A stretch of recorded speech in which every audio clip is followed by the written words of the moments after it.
citizens as a primary constituent power for, making decisions on governance, civic education and public participation being reiterated and mentioned over and over again.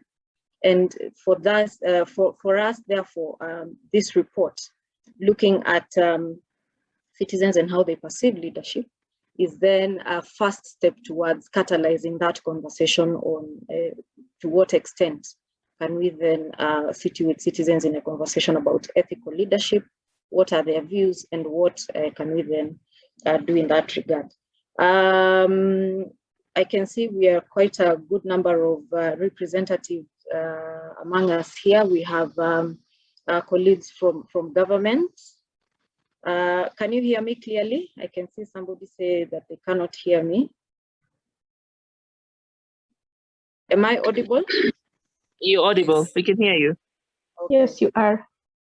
Maybe, yes. The colleague that can't hear, maybe check your audio. We do have representatives from government here today. We have represented by the Department of Justice, Office of the Ombudsman. We have Office of Registrar of Political Parties, the Ethics and Anti-Corruption Commission.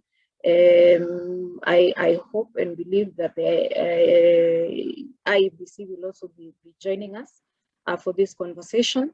And of course, we're also glad to have our development partner present, SIDS, with us here today. And our other development partners, I can see representation from the Diakonia Kenya, and colleagues from civil society organizations, TISAD, Westminster Foundation.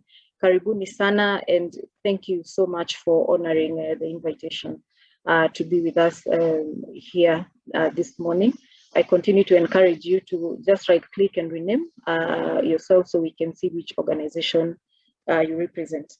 So my duty really here today is just to moderate the conversation, and we have a rich agenda in front of us. We'll have some remarks from our program manager, TI Kenya, whom I will call on shortly. Then we'll have presentation of findings from our research and enterprise executive, and then we'll have some remarks from the IEBC, from the Ethics and Anti-Corruption Commission, and then we'll have remarks from our executive director, and before that we'll also have some remarks from our partners at Safeguarding Democratic Spaces Kenya, who have facilitated the development and production of this report.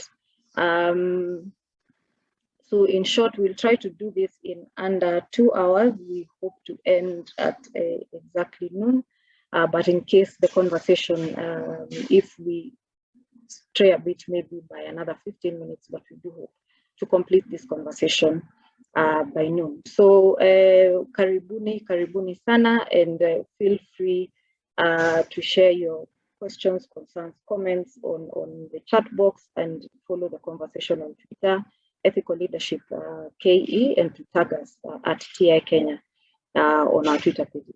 So without further ado, allow me to welcome Bwana Abraham Smith to open the session for us. Karibu sana, Mzee. Harriet, thank you so much. Karibuni sana, our partners, colleagues, and our friends to this great launch today. Hope you can hear me and you can see me. Managed just to give opening remarks for this great event. It's very important for us because the report is dubbed My Leader, My Choice. Very important, as Harriet has said, that it has come at a very time that we got the ruling of the High Court recently. I'll just give a few remarks and then I would welcome us to now participate in the launch. Greetings from TI Kenya. I welcome all of us to this event, all of us from all over Kenya, because I can see people from Eldoret, the North Rift region, in every part of this country. A while back, we got support from FHI 360 through, from USAID through FHI 360, and TI Kenya, Mzalendo Trust, and African Parliamentaries Network Against Corruption, that is APNAC. And we implemented a project that we dubbed Safeguarding Democratic Space in Kenya, that is SADS Kenya. And the goal of this project was basically to look or to strengthen the citizen oversight and action in the fight against corruption. And the main objectives around this project was basically to advocate for adoption of policies and legislations and give citizens a platform to engage in the combat against corruption or graft per se. And also it was supposed to enhance transparency and accountability in both prosecution and adjudication of corruption and economic crimes, and to activate citizen action. The major thing was to activate citizen action and also to ensure that the citizens as well, there's oversight capacities are strengthened, and also demand electoral integrity at all levels. So in the view of this objective of citizen oversight and action in demanding electoral integrity, then we did a survey in February this year, between 2nd February and 15th. And our main aim for this survey was to establish citizens' perceptions and understanding of ethical leadership, and understand their role in promoting ethical leadership as well, and also look into the challenges that promote this ethical leadership in Kenya. So the survey further sought to find citizens-led mitigation measures, and you will see from the report once it is launched, that can make sure that we institute and promote ethical leadership in our country. So from the study, it was informed by the study really was informed by persistent experiences of ethical leadership witnessed in our country, despite the adoption of Kenya's 2010 progressive constitution, related laws, including also the rules and regulations that we have in our country. So from the today's objective of today's event, therefore, is for us to look into this report. We launched the report, My Leader, My Choice. That is what we adapted the report. We gave the title that way. And then after the launch of the report, therefore, we need to engage as stakeholders and discuss our role as stakeholders as well, and what we can do so that we ensure that we have leaders who epitomize the values and standards espoused in Chapter 6 of our Constitution that are elected and supported by citizenry. Because the citizen that we want to elicit the actions so that we can have this kind of engagement amongst our citizens, so that they put these people, the political leaders in place that really value the Chapter 6 values as espoused in our Constitution. So we are grateful, therefore, that you made time as partners and as stakeholders so that we can launch the report and take forward this discussion from here. And then we engage in our own spaces amongst ourselves, amongst our networks, so that we can be able to have leaders of integrity assuming our leadership or the leadership of this country moving forward. So allow me, therefore, guys and colleagues and friends, stakeholders, to express my gratitude to the people of America through the United States Agency of International Development, that is USAID, who have made this event possible through their support through FHI 360. So thank you all, and I welcome you, and we look forward to discussions that are very enriching, and also we move forward the discussion around this, having leaders of integrity in our country. Thank you all and welcome. Asante sana. Right, thank you, Ms. Soy, for that, for the welcoming remarks. So please feel free, feel welcomed. We are not able to offer a cup of tea. We should have done this at a hotel, but we all understand the protocols that have been put in place by government due to the ensuing pandemic. The upside of that is that now you get to have your cup of tea the way you want it, with just the right amount of sugar, right temperature, without anybody making it for you, other than yourself. With that, allow me to also acknowledge our key partner in this, Mzalendo Trust, who I will call on later. Then our other partners, African Parliamentarian Network Against Corruption, who are co-implementing this together, who are not able to be here with us today, but they are with without further ado, allow me to invite Ms. Phyllis Ombonyo, who is representing FHI 360, the project Safeguarding Democratic Spaces, through which this activity was carried out and implemented. Karibu sana, Phyllis.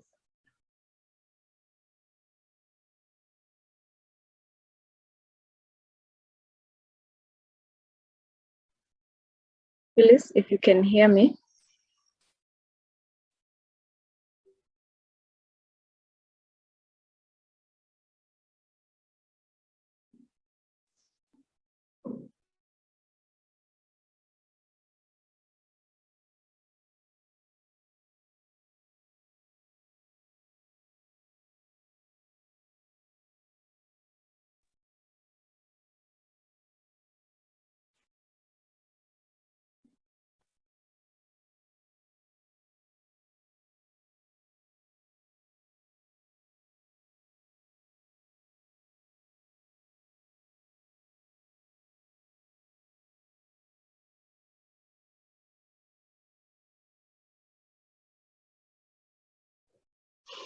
All right. Harriet, Yes. Phyllis has a problem with the network. She's just trying to log on to something. Maybe we can go to the next session, take someone else, and then come back to her when she's able to log on.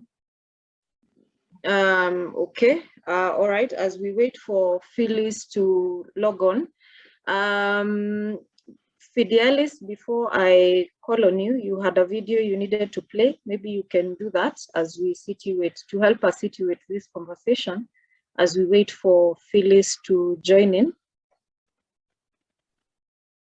Thank you, Harriet. Eric, we can have the video, please.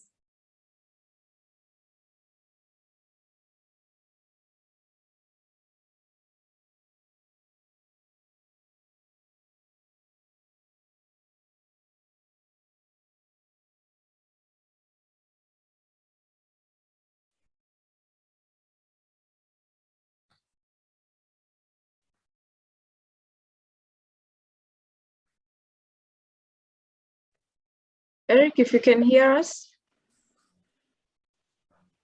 Or Fidi, if you can play it from your machine. I'm working on it. Okay.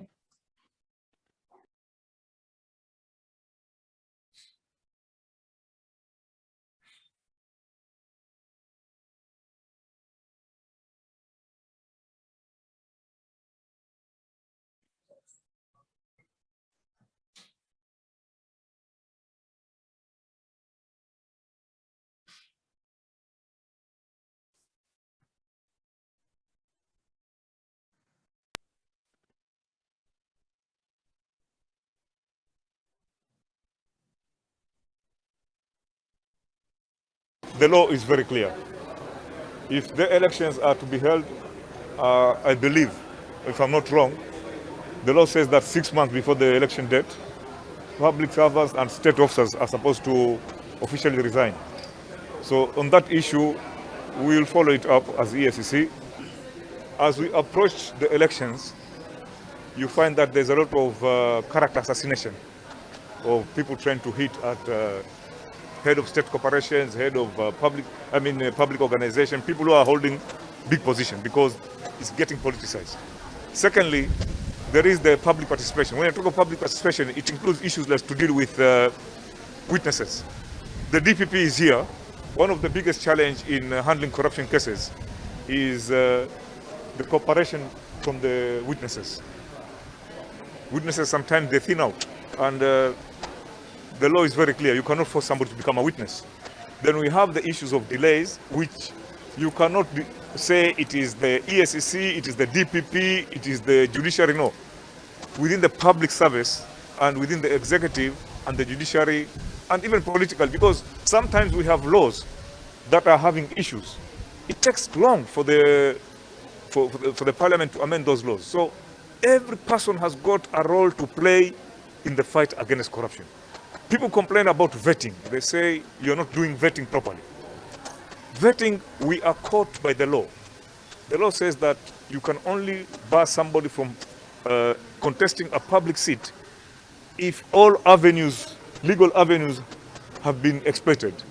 So when you have a person with a Form 4 fake certificate and the case is before court, and this case will take 10 years, that guy comfortably will become an MP with that Form 4 certificate. You cannot stop him. Are we getting that point? You cannot stop him. So in the next election, there will be people who will have Form 4 fake certificate, fake degree certificate. They will contest. The ESCC, the IBC will have no ground of stopping them. But do you know who is the best person to stop those people? It's the citizen. Unfortunately, that does not happen. Actually, if you look at the patterns, is that most of these guys who have got dubious issues, they're the ones who win the elections across many areas. It's the law, and it's within the judicial system that the ESCC has got no ground of changing it. We may be equally frustrated like you, but there is very little you can do. You cannot go and change laws haphazardly. Laws are changed through a process, and these are some of the things that we normally pass to the Parliament for amendment, although they take very long.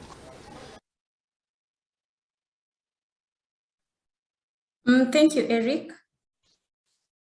Fidi, just a moment. I can see Phyllis is back on, but Okay. you'll pick it up from there, from where the CEO of EACC has left, situating wananchi in that conversation. So karibu sana Phyllis for your remarks. Thank you. Thank you very much, Harriet and Tim, for inviting me to this very special event. I must apologize for the technical glitch I got, but I'm back to be on and to join the team in this, dedicated event. So I'll briefly give my remarks. I mentioned to Sheila that I'm juggling between various commitments, and so I'll give my remarks, and then after a few minutes I may need to drop off. I wanted to start by quickly reminding us what the American activist Martin Luther said was, he continues to be a source of inspiration for me where matters democracy and governance is concerned. This is what he said was, our lives begin to end the day we become silent about things that matter. In 1965, he also said that a man dies when he refuses to stand up for that which is right. A man dies when he refuses to stand up for justice. A man dies when he refuses to take a stand for that which is true. I know I have said this before, but I feel that this message really resonates with the theme for today. And these words continue to remain true to us as a country because we continue to witness persistent experiences of unethical leadership in the country, and yet citizens are not speaking out sufficiently to address this problem. This is despite the adoption of our new constitution, which has become to be progressive in various quarters. We have various laws. We do have rules and regulations, established institutions that are dedicated to fighting corruption and to promote ethical leadership in the country. We also know that the moral desire for an ethical leadership and citizens' voice is undermined by the lack of citizens' knowledge on the existing constitutional and legal mechanisms that I mentioned. And therefore, it's really important that we come up with ways where we can educate our citizenry on these laws, on what they can do within their space to challenge the situation towards a more ethical leadership within our space. This study is therefore very important because it sought to examine the citizens' perception and understanding of ethical leadership in Kenya. I know that the findings from this will greatly help various stakeholders to come up with interventions that will promote a leadership that is anchored on integrity across all the leadership levels in our country as per Chapter 6 of our Constitution. And so we have been working with Transparency International for the past 1 year plus as part of our program with the aim of strengthening citizens' oversight and action in the fight against corruption. And therefore, this really gives us so much pride to know that we have evidence of what citizens have to say on these issues out there. More broadly, we have been seeking to enhance transparency and accountability in both prosecution and adjudication of cases of corruption and economic crimes. And we do know that this study, therefore, greatly helps to inform that broader objective. We partnered with TI because we know that civil society organizations continue to play a pivotal role in fighting corruption and organized crime, and they do produce a double impact by influencing both the public authorities as well as assisting the state authorities in devising approaches to counter eminent public threats stemming from corruption and organized crimes. And therefore, civil society must really be supported to continue playing this role, without which, I guess, we would just see things moving out in disarray. And then maybe it's also to mention that, broadly speaking, as SEDSCE, we have been working for the last 3 years with quite a number of civil society organizations to revisit and to strengthen our governance architecture as a country. But at the same time, we've also been working to strengthen social and ethnic cohesion and protect the civic and democratic space, appreciating the challenges we've had as a country these past couple of years, and also in recognition for the upcoming elections.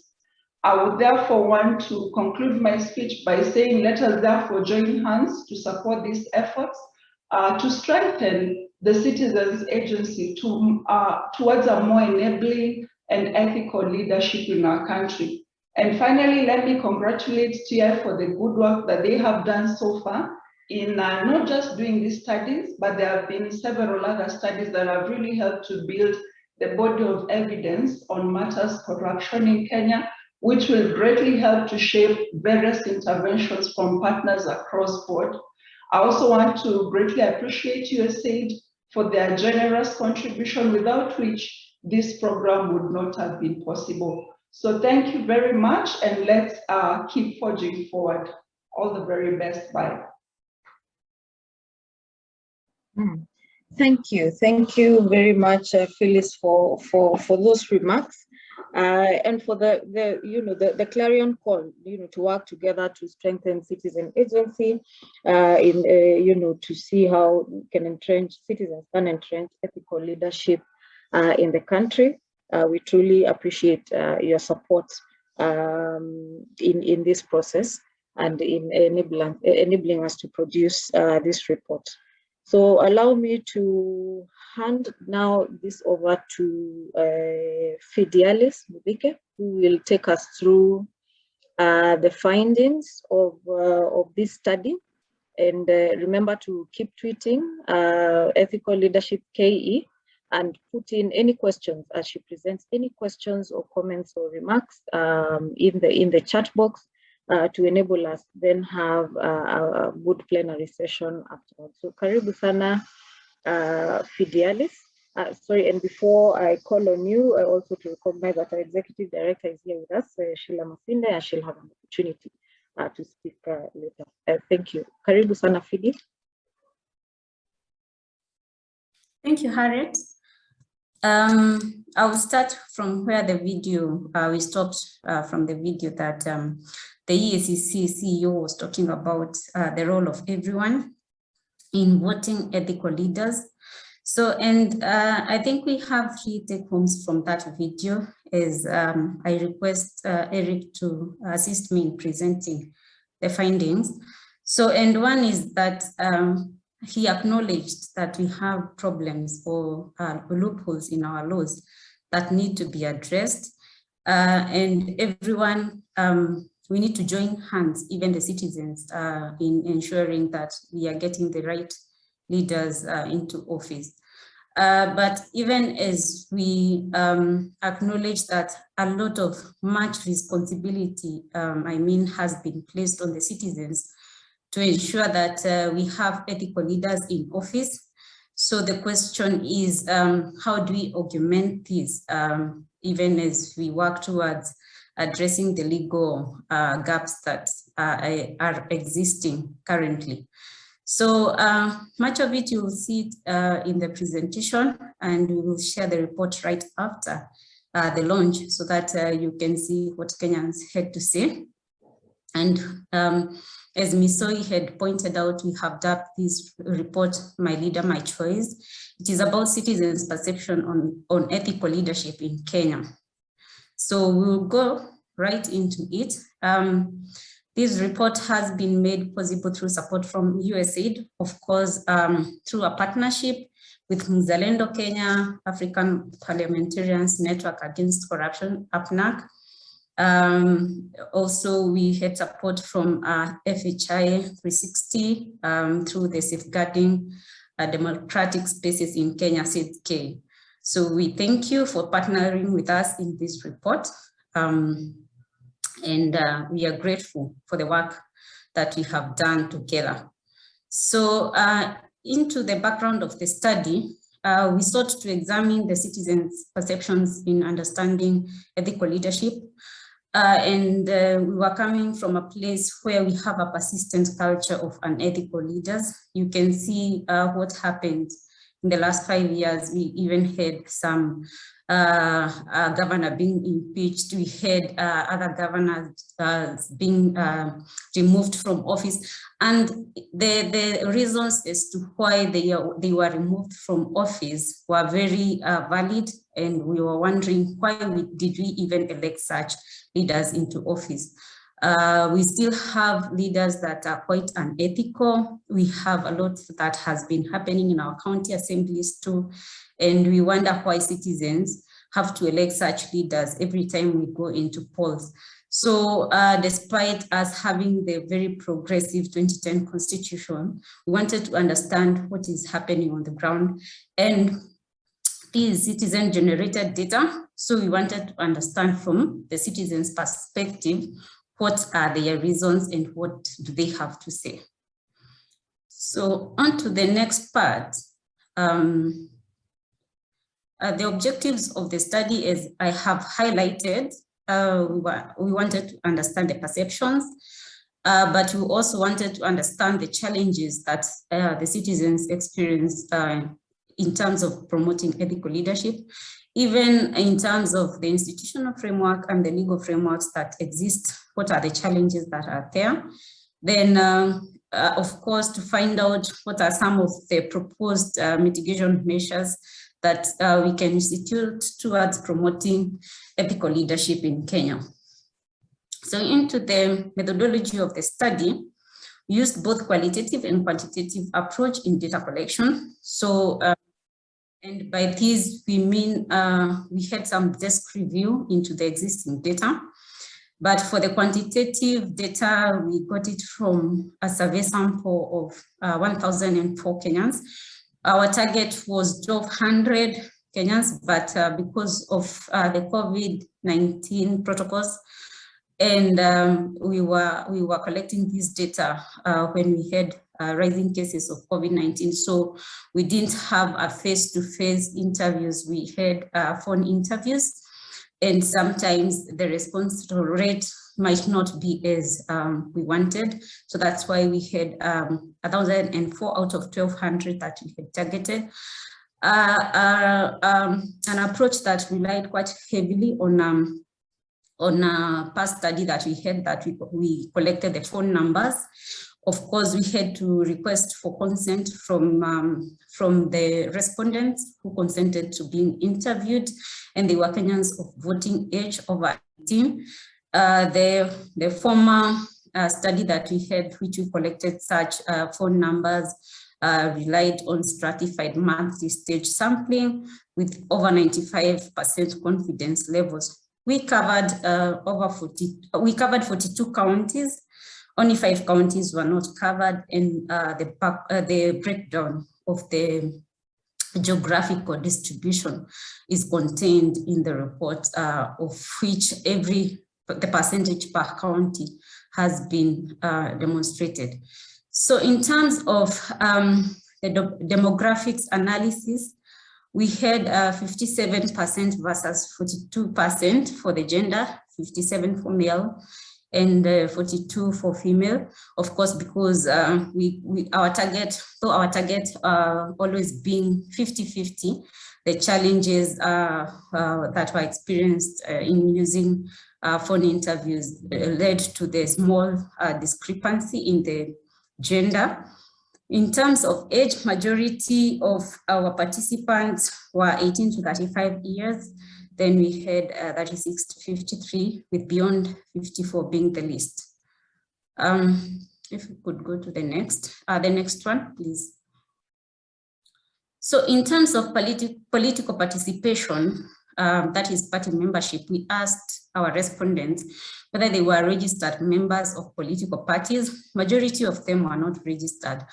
And we sought to analyze further using the demographics, where slightly males were more registered than females as members of political parties. But as you can see, the uptake generally is low. With in terms of age, the above 35 years are the ones that are more registered than the rest. But generally, the uptick or political membership registration was very low. If you can go to the next slide, please, you see that on average, 16% were the ones that were registered, that indicated overall 16% indicated that they were registered members of a political party. So, and this puts a question into the low level of political party registration is captured. And that's why we had a lot of uproar. You remember the link that was doing rounds in the social media platforms on people checking whether they are registered members of political parties, and people were complaining that they didn't consent to registering. So, and were wondering how their details got captured by the registrar of political parties. And I think we have representation today, and some of the things that we'll be discussing in our plenary. If you have any reactions, please, you can post. If we can go to into the next part on the reasons as to why people who are registering indicated to have registered as members of political parties. Many people, majority at 43%, say that they registered so that they can participate in decision making of the party, which is very relevant. And of course, so that they can elect the leaders of choice in their parties, and of course, as part of their democratic rights to join a political party. For the reasons as to why the majority didn't register as members of political parties, many say that they don't know, as in they don't know why they should or shouldn't register, and they just didn't care about registering as members of political parties. And as you can see, it was closely followed by people saying that parties in Kenya do not really matter, they just come and go. As you can see in the case of the Jubilee Party, which had so many parties being merged to form one. Then right now, people are decamping to other parties because they are thinking that maybe the Jubilee Party has outlived its purpose. So do people join because of ideologies or just as a political vehicle towards delivering a specific election?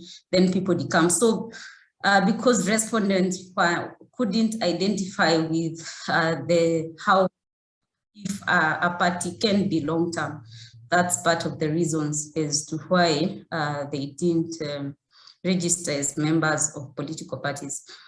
Then we asked the respondents what they considered most when electing individuals into office. And the top reason was vision, manifestos, plans, and intentions of a person.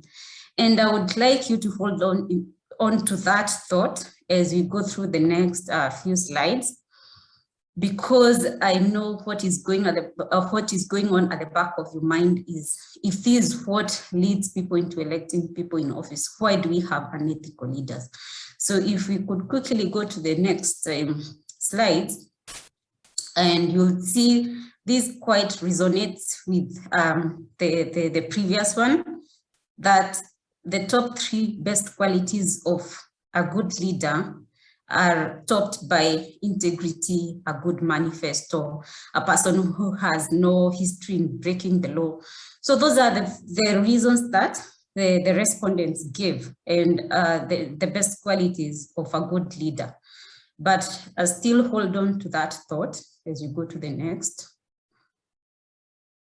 So here then we asked them, so having given us such reasons and such good qualities, how likely are you to accept cash or cash gifts, like food stuff or whatever goes on during campaigns, or even a bribe from a politician to vote for them? And majority of them say that they were likely to accept that bribe. So you see again how we connect the political financing that goes on, and how people on the ground are willing to accept such money from politicians to vote for them. But we can go to the next, and I will have an explanation at the end. So yes, you have accepted to a bribe from a politician. So then the follow-up question was whether that bribe will influence their voting decision. And majority of them said no. So do you believe, as we go on, do you believe that majority will not vote for leaders even if they accept their bribes? So from our interpretation, respondents' willingness to accept a bribe is very indicative of lack of ethical values when one stands to a chance to gain materially. And that happens a lot during campaigns. And that's why we have a lot of money exchanging hands during that period.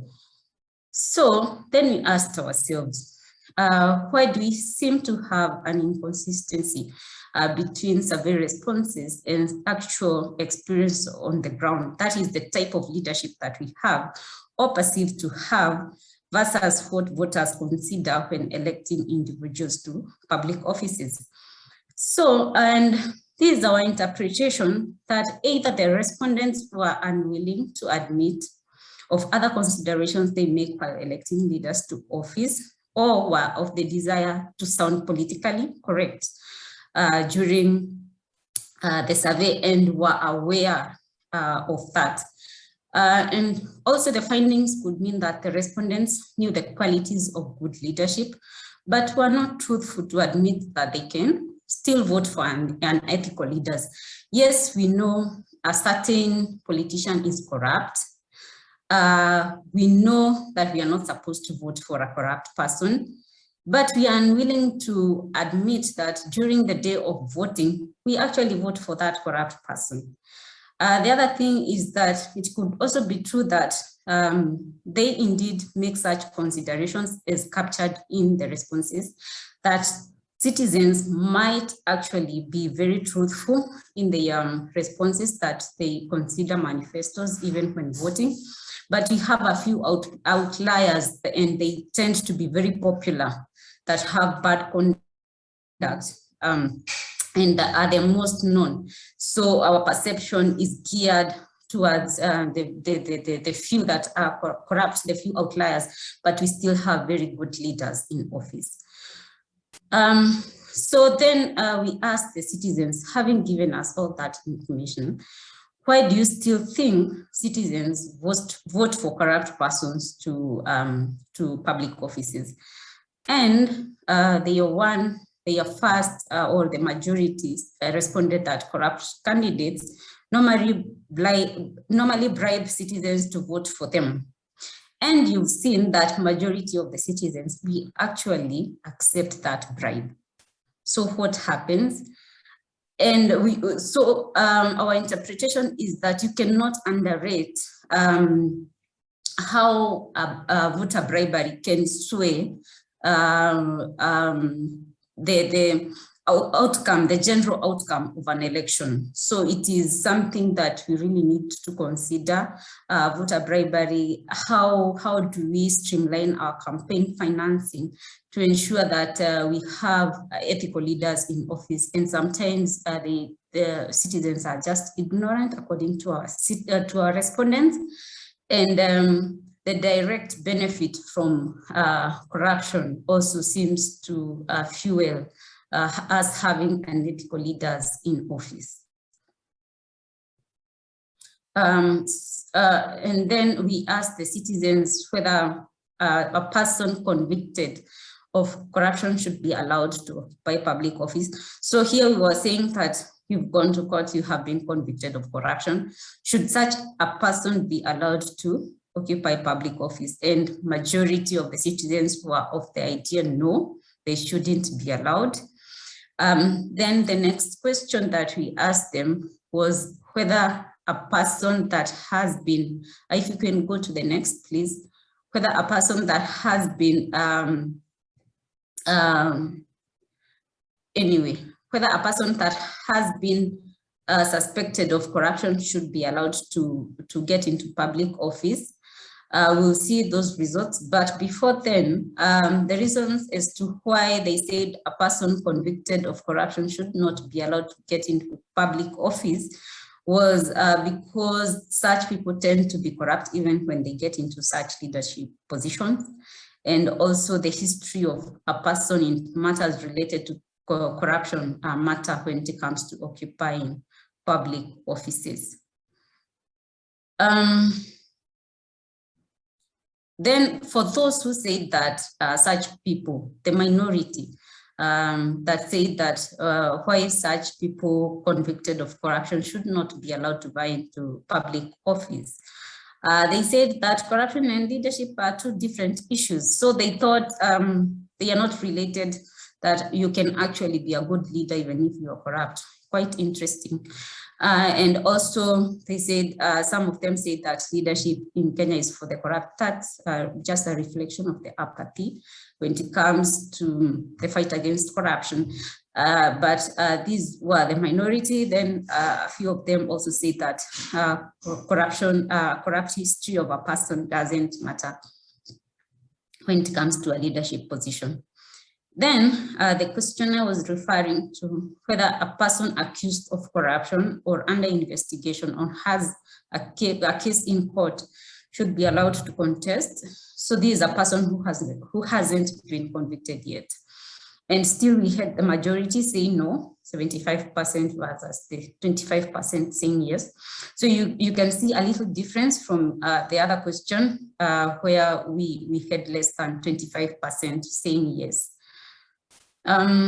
So we wanted to know their reasons for why an accused person should, or one that has a case in court should be allowed to contest. And many seemed to agree with them, with the common law of being innocent until proven guilty, that corruption accusation being under investigation or having a case in court has no basis to stop one from contesting. And I think that was also, though related, was referred to in the prior video that we had posted, that if you contest something regarding your vetting, you can still go through the elections, and we can do nothing in the law to stop you from vying.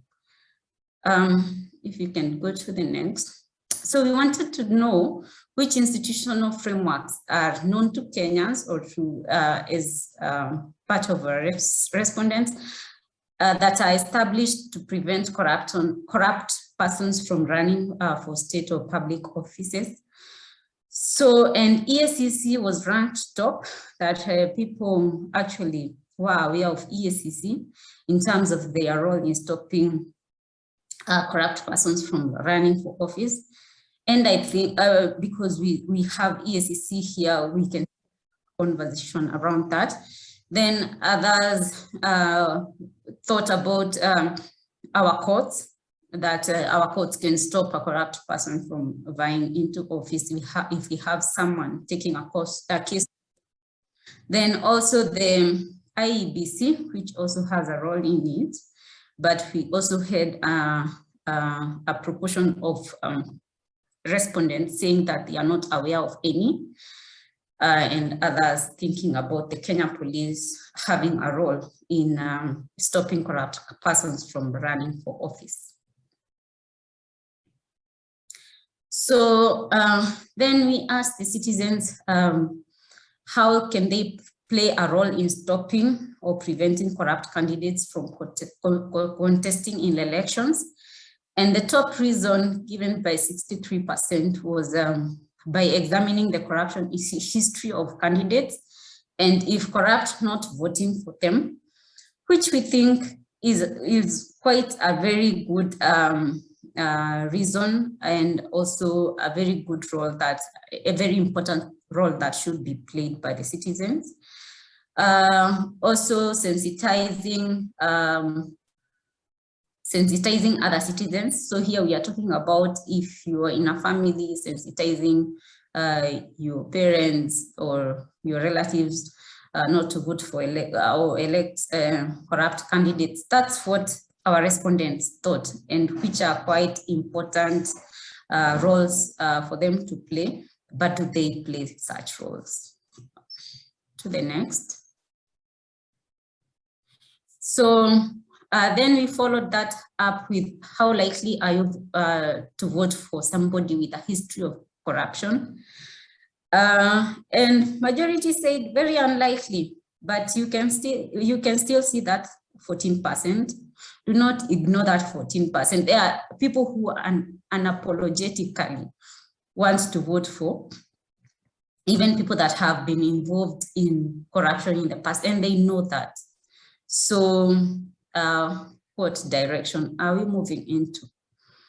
So in terms of our conclusion and recommendations, as you can see, yes, citizens have a role to play.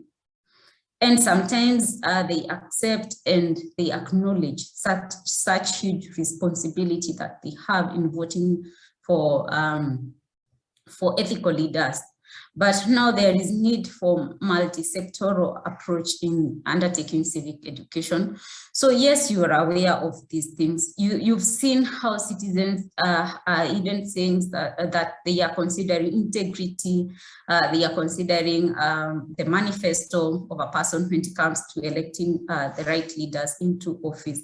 But can we anchor on that information that they already have, or try to break down our civic education so that now we can that's reflected at the ballot, because that is where we have a gap.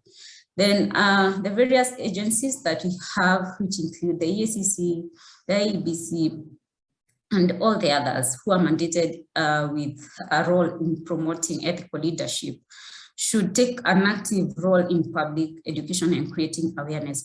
As the EACC CEO was saying in that video, that sometimes they can only go too far, but can we insist that to the citizens, as the civil society, as the county government, as the specific agencies, on how do they now connect the information that we are giving them, or the information that they already have, in making sure that that is reflected at the ballot.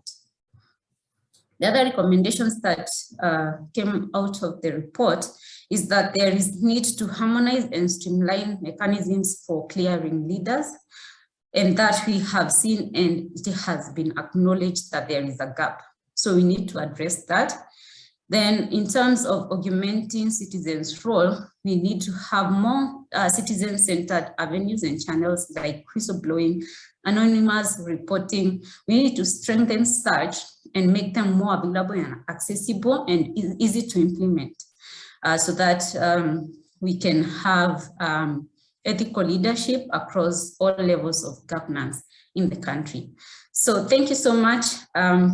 those are, that is our presentation for the findings. Very thought-provoking, and we welcome your questions. We will have a short plenary session, and we'll also share the report that has detailed findings of the report. So thank you so much. Back to you, Harriet. All right, thank you so much, Fidelis, for taking us through the findings. Some of them thought-provoking, I must admit. The issues of political parties for me stood out, yes, there's somebody asking about a report being available on the website. Eric, Gerald, if you're on, please post the link so that we are able to interact with the report at some point during this session. But most importantly, for me, there is one of the judges of the appeal, of the Court of Appeal, said that we get the leaders that we deserve.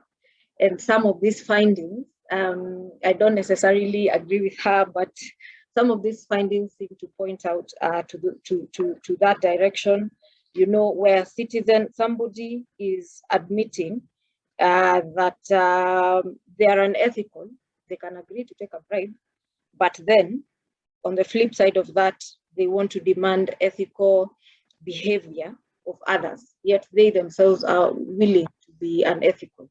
So, that some of those sentiments, buttressing the comments or, the sentiments that we really do get the leaders that we deserve. But thank you so much for that. We will have a session on plenary, but first allow me to, so that we get feedback and input from the oversight agencies present, then we can all then open it up and ask questions of our reports, IBC, EACC collectively, and have discussions on our roles. So allow me to call on Ms. Sheila Masinde, the Executive Director of TI Kenya, to give some insights and inputs onto the discussion of today, and then we'll proceed from there. Sheila.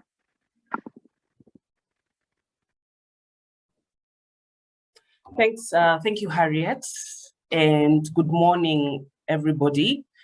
And let me just join Harriet and colleagues in welcoming you all for this launch event.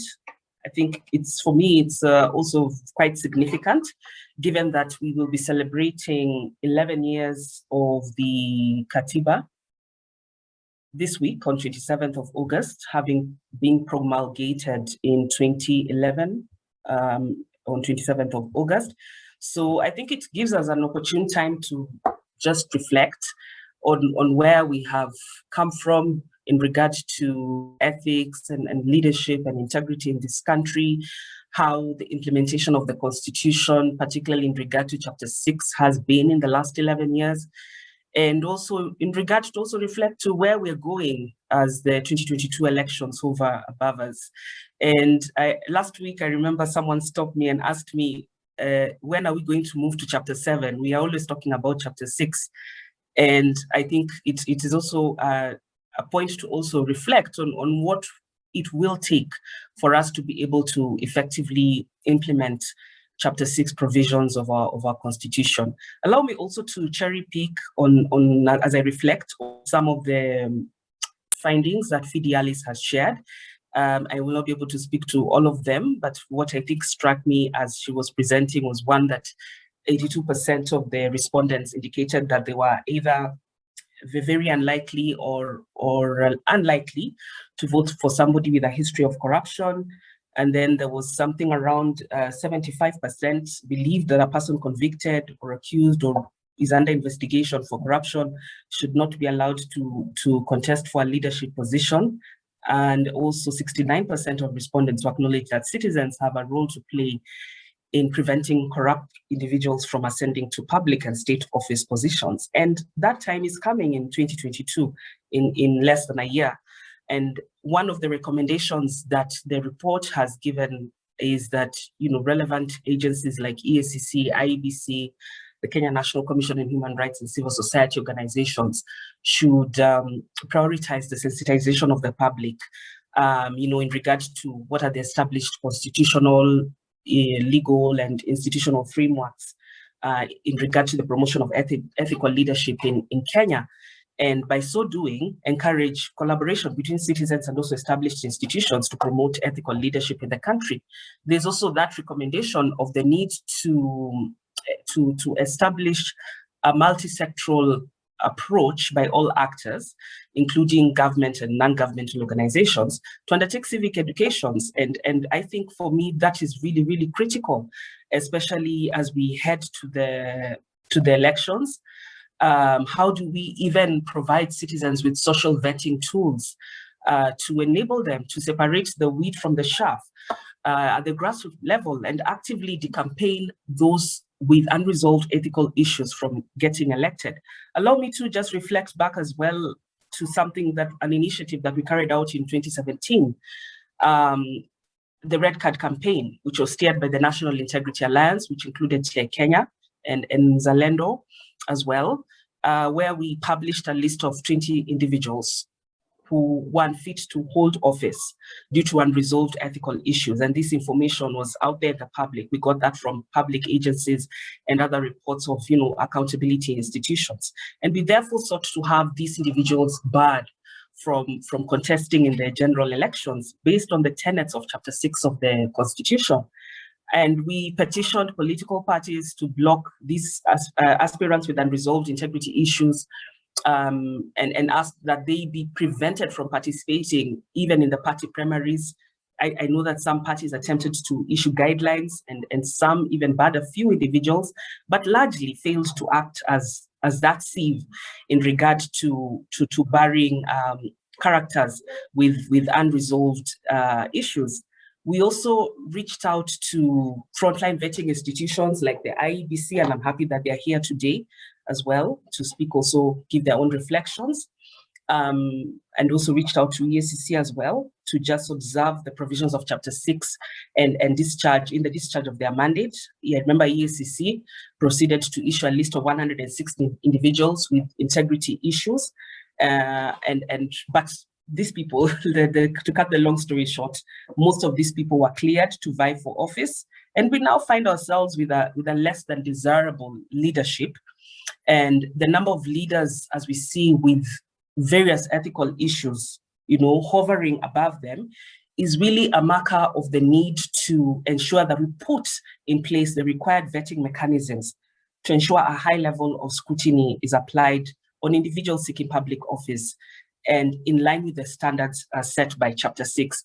If you look really at the Red Card list of 20 that we published in 2017, you will see the same names, and then you add on the list of 106 that EACC published, you will find that those are the same people we are now having, in court or going around the revolving doors of EACC at the Integrity Center, because some even got fresh opportunities, to board the gravy train, and because they since secured re-election and now are facing new cases against them, and then hence validating our claims and actions to really try and block them from being cleared to vie.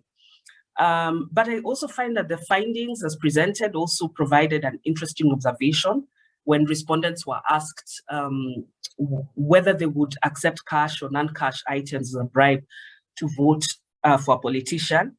And we saw the finding there that 59% of respondents indicated that they would willingly accept a bribe from a politician, irrespective of whether the bribe would influence one's voting decision or not. And for us, if you've really watched the debate in the last 2 weeks, it is really among the reasons why Kenya needs regulation of campaign financing. Because without transparency, without accountability on the sources of campaign funds, and spending limits and disclosure on how campaign money is spent, then voter bribery and the culture of handouts from politicians which the latter have actually even cited as among the reasons why they will not accept efforts to regulate campaign fundraising, because they are claiming that they have pressure from citizens in regards to handouts and to support, citizens in their constituencies or in their wards. But then if we continue to have this reason cited, if we will fail to regulate campaign fundraising and spending, and this culture of handouts and voter bribery will continue unabated. So I think it's very important to link this also with the debate around campaign financing, because looking at the high degree of monetization of politics in our country, which is obviously a dominant factor in regard to vote buying, bribery, intimidation, and also electoral violence and other malpractices, which in turn alter the voting outcomes and then come to deny Kenyans, deserving leaders, those leaders who actually meet the standards of Chapter 6, then that means that we really must do something even in regards to campaign financing, just looking at the findings we have in regards to voter bribery and the willingness of citizens to accept handouts. So just as I conclude, one of the recommendations that also came was also quite very of key priority to me is the need to highlight, to rather harmonize and streamline mechanisms of clearing candidates aspiring to contest for political offices.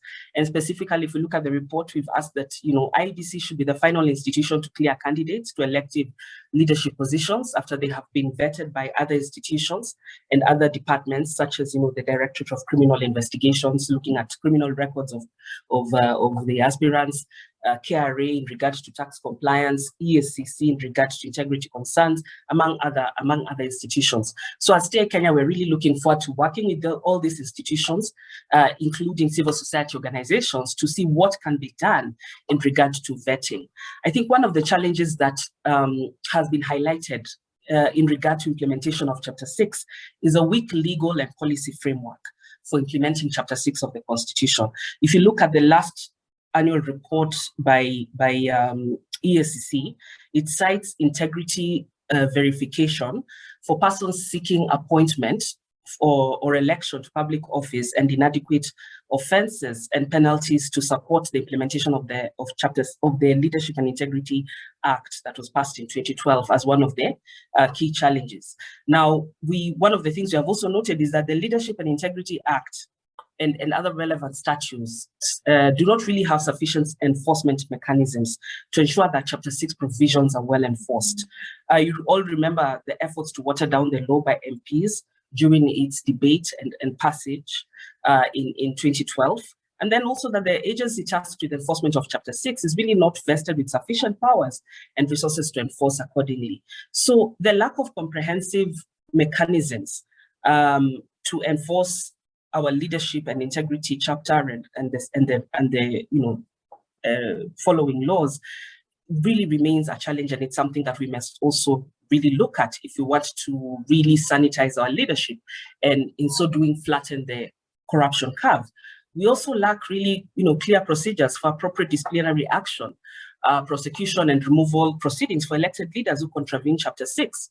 So that once leaders are charged with corruption, there's a clear path for them to vacate office. And that's the reason why if you go into our parliament, our National Assembly, our Senate, even looking at current governors, there are many of them who have been charged in court but continue to sit in those public offices.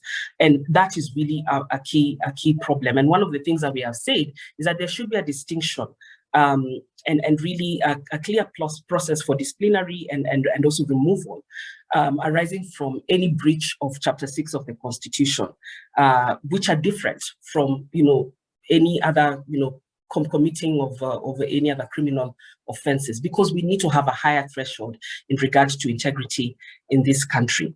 I think as we really prepare for the elections in 2022, one of the things that really should be on our minds is what are some of those key actions that we need to take to ensure that leadership is sanitized from the 2022 elections.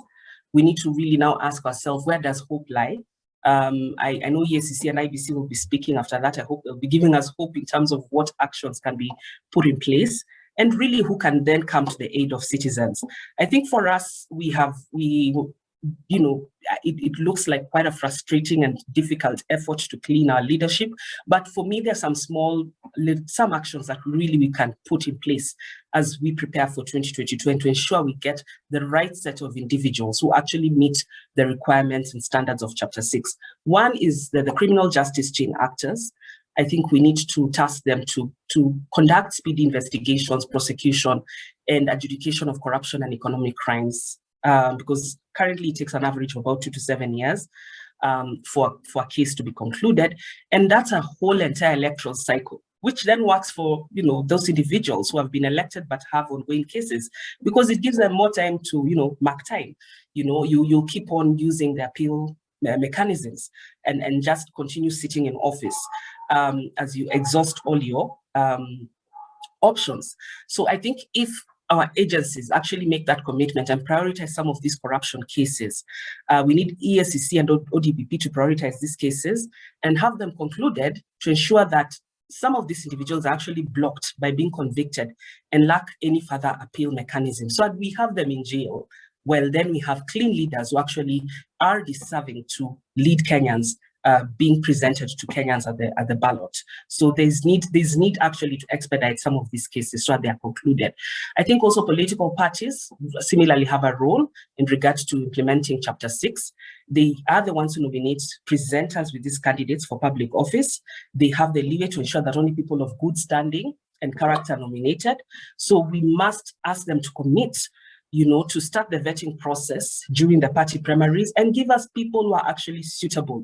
We've had many of them give commitments, you know, in terms of ensuring that the elections will be clean, that they're going to put up very robust mechanisms and approaches to fight corruption once they're in office. But let these political leaders start by denying party tickets to those who actually have any active corruption cases or are subjects of ongoing investigations or having other pending ethical issues. Let them clear their names first before they are presented to us in the ballot and or even just nominated by political parties to start with. And then finally, I also just want to say that IBC is going to speak, but I hope that they can also speak to us about, you know, what can be done in regard. We know the challenges that are there in regard to the law, but what about interagency collaboration? What can be done in terms of just putting in place, working with other institutions, having a checklist with relevant requirements that can be used to guide vetting. But I think IBC maybe should just give us what are the other options we're looking at if the law doesn't work for citizens. But finally, I think for citizens, if all else fails, I think we have the power. We have the power to be able to actually reject individuals who are seeking office but have ethical and moral issues and who don't meet the aspirations outlined in Chapter 6 of the Constitution.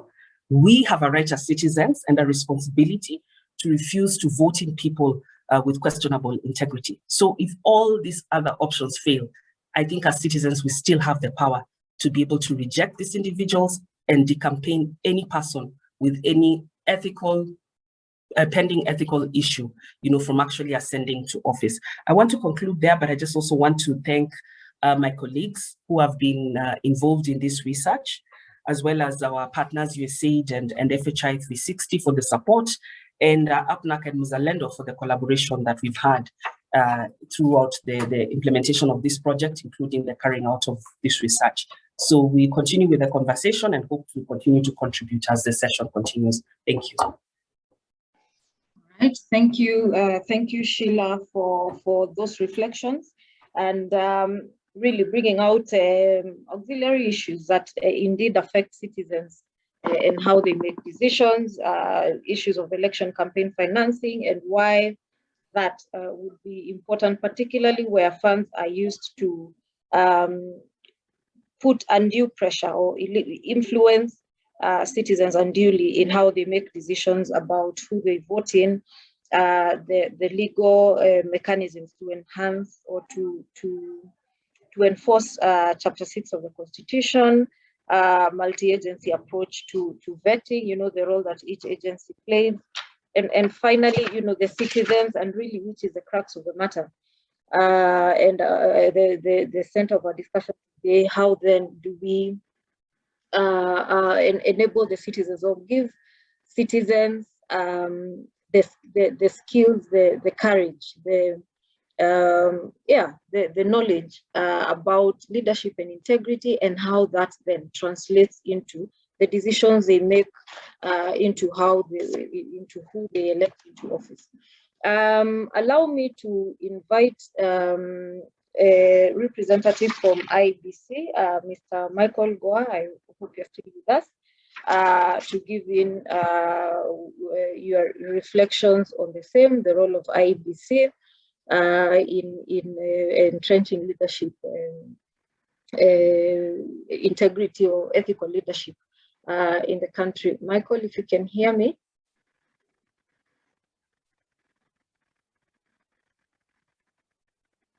Michael, are you here with us?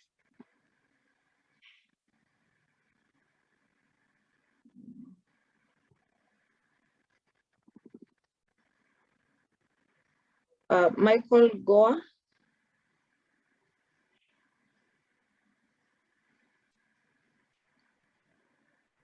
As we wait for IBC to join in, please, there is a link that Wakesha has posted on the chat. Please register, log into our participants list, and we continue to have the discussion on Twitter, on ethical leadership KE, and tag TI Kenya in those discussions. So as we look for IBC, allow me to call Ms. Stella Mbele from the Ethics and Anti-Corruption Commission to give remarks from and reflections from the EACC. Karibu sana, Stella.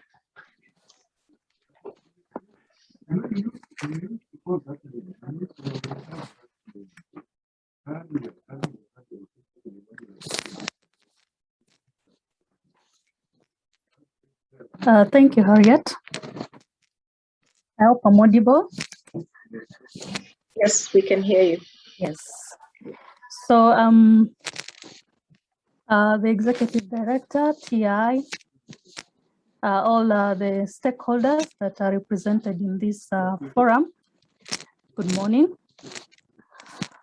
Allow me to pick up this discussion from where my CEO left in the video that was shared earlier on the subject matter. And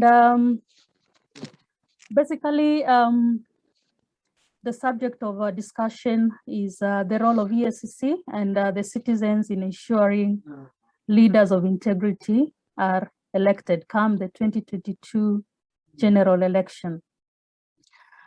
Basically, as a way of introduction, you know that the Ethics and Anti-Corruption Commission is a statutory body with the main mandate of combating and preventing corruption, economic crime, and unethical conduct in Kenya through law enforcement, prevention, public education, and promotion of ethical standards and practices. So essentially, what we are trying to emphasize here is that the oversight mandate in the implementation of Chapter 6 of the Constitution lies squarely on the EACC. And when you look at Chapter 6 of the Constitution, it has provided for the guiding principles of leadership. Allow me to remind you that Article 73(2) lists the guiding principles as follow. Let me just highlight a few. That selection has to be based on personal integrity, competence, and suitability. That means that only men and women of integrity are expected to occupy public offices. Then when it comes to elections, it must be free and fair. And then a selfless service based solely on public interest, demonstrated by honesty in the execution of public duties. Now, going back to the topic of our discussion on what role the EACC will play or has been playing in the election of leaders of integrity. One, and I think this has been alluded to by so many of the speakers that have spoken before me, including my CEO, Mr. Twalib. The first role that we have played and we will continue playing is with regard to integrity verification, so that we ensure that those that present themselves for elective offices are vetted and compliance reports are shared with IEBC. As has already been alluded to, in 2017, the Commission provided a report with recommendation regarding 106 candidates. This is a role that we will continue to undertake to ensure that the individuals that present themselves in the elections comply with Chapter 6 of the Constitution. I know we have been plagued by the challenges to the law. Article 99.3 and Article 199.3 of the Constitution that provides that unless all avenues for appeal or reviews have been exhausted and finalized, then we might not be able to bar anyone from being elected to office. However, with regard to that, the Commission has been keenly following up on pending litigations in court to help clarify on these issues on Chapter 6 and the election of leaders with integrity. Because there is actually a need for clarity and a need to distinguish between the ethical threshold and the criminal threshold. So these are matters that the EACC is still following up, and we're hoping that they'll be resolved before the next general election, so that we'll be able to progress better in the next election to ensure that we only have leaders of integrity that are elected to office. So that is with regard to the judicial interventions that the Commission is following up in that respect. Now, away from integrity verification, what the Commission is also working on as a strategy in promoting ethical leadership is we are members to multi-sectoral, we have a multi-sectoral approach, and the Commission is one of those stakeholders that brings together agencies such as the Office of the Registrar of Political Parties, the NCIC, the IEBC, the AG's office, the DCI, and the ODPP. And what these stakeholders are aiming at achieving is to ensure that those individuals that are found to have been involved in either corruption, hate speech, amongst others, are not elected to office. So each of these institutions is expected to provide information, sort of like a database that will be used in ensuring that candidates with questionable integrity are barred from holding public offices. So this is an ongoing stakeholders consultation, but we are hoping that it's going to bear fruits so that in the next general election, at least we'll be able to have election of leaders of integrity. Now, the other strategy that the Commission is employing with regard to ensuring leaders of integrity are elected is that we have a number of public awareness and programs to empower the citizenry on identifying and electing leaders of integrity.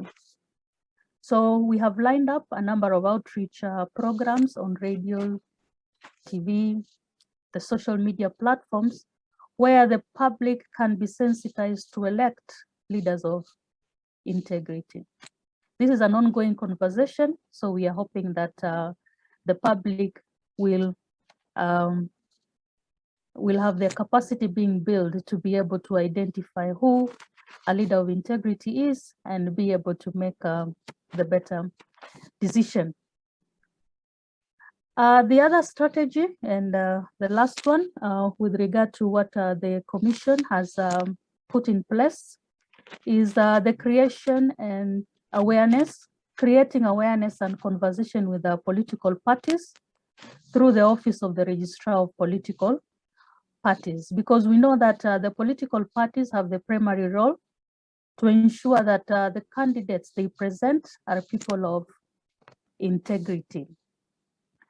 So sometimes the alternatives that are presented for the people to choose are usually the lesser or not the best alternatives. So we believe that the political parties have a key role in ensuring that, first of all, you float the better candidates so that even come elections, you have the best candidates that the citizenry can elect.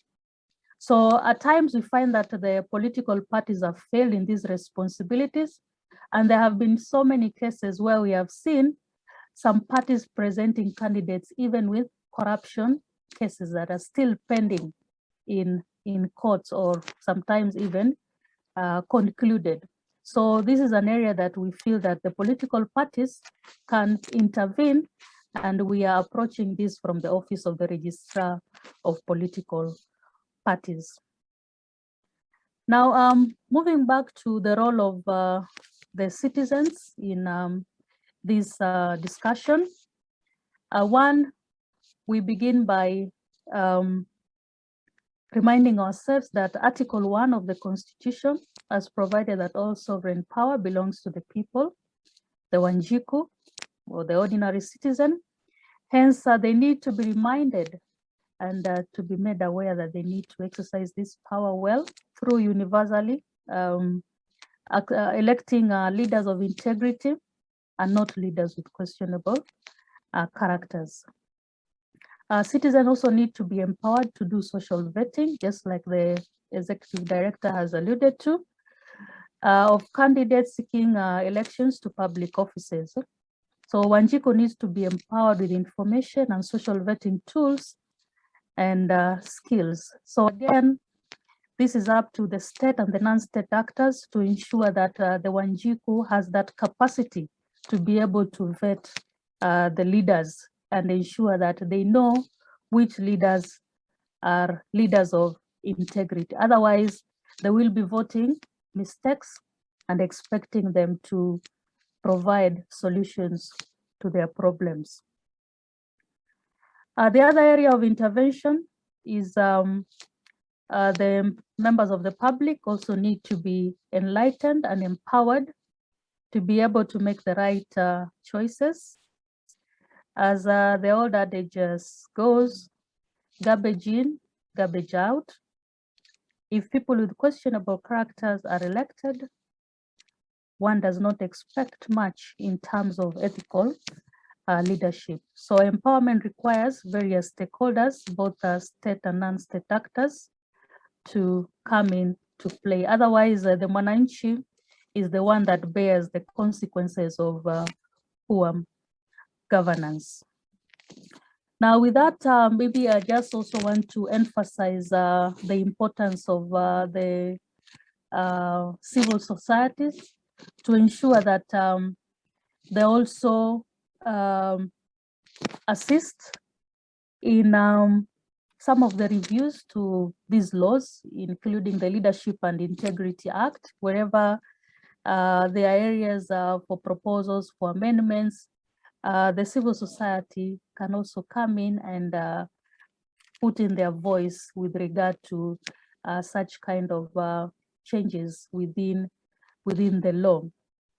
And then when it comes to some of these issues on judicial interpretations in our court of law, we think that even the civil society can also come in and put in their voice when it comes to representing on matters on interpretation on Chapter 6 of the Constitution, even as EACC continue to undertake our responsibilities under the law. So as I finish up, I think it's just call to each one of us to ensure that we all undertake our civic responsibility by ensuring that we reject politicians who are joining politics solely for the purpose of making money. Let us avoid electing mistakes, then expecting them to provide solutions to our problems. I think that sums up what I had to share with you with regard to the topic of discussion that I was given to make remarks on. Thank you. Thank you. Thank you very much, Stella from the EACC, giving us very quick, concise points on, what the EACC is doing, looking at the options that they're pursuing to have a proper legal framework in place, particularly on the issues of on ethical issues and on the thresholds of ethical issues, which arguably the thresholds are much lower than that of criminal thresholds. Public education, and also bringing out very strongly the issue of, if we get in people of questionable integrity, and we have seen this in the past, that they go on to then do bigger and better things than they had done before they even got into office. So if they had stole 1,000, they cascade that to 100 million. And yet we knew that they had issues before. And how then do we capacity build, or do we get citizens to understand this and to translate that into decision making? Allow me then to call on Michael from IBC. I don't know now if you are able to hear us and you can make your remarks at this point. Michael, I understand you had some technical difficulties. I don't know if they are now resorted. Thank you, Harriet. Can you hear me now? Yes, we can hear you. Karibu-san. Yes, I had a lot of challenges. I think, thank you, Akesha, for attending to that. Unfortunately, I missed out on most of what Sheila said, and even yourself, Harriet. So maybe I've missed out on the spirit of today's meeting, but I'll try the best I can without repeating what my colleagues have said before. Including Madam Stella. What I'll say basically will just complement what the previous speakers have said. I will just make a few remarks in no particular order. I'm happy to be here. I'm here to represent the CEO who was not able to come. And I'm happy to be part of this discussion. It has just occurred to me that there's a lot of focus placed on the integrity of elections, a lot of focus.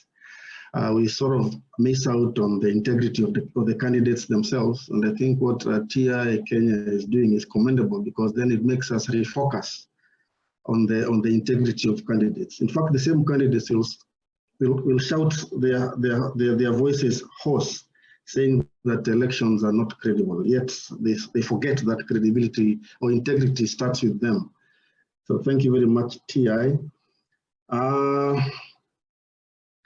The Commission, IBC, has a huge mandate, and you'll forgive me to say that if there was a conveyor belt, then it is at the tail end. It is the one that receives all these people and all the focus, and obviously with it, all the criticism. But then again, we must do what we must do.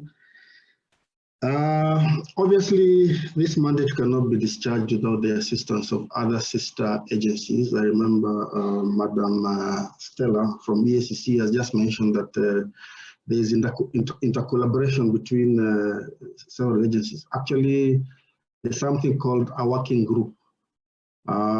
This working group comprises many agencies. Some of them basically, intended to enforce Chapter 6 of the Constitution. I'll just mention a few.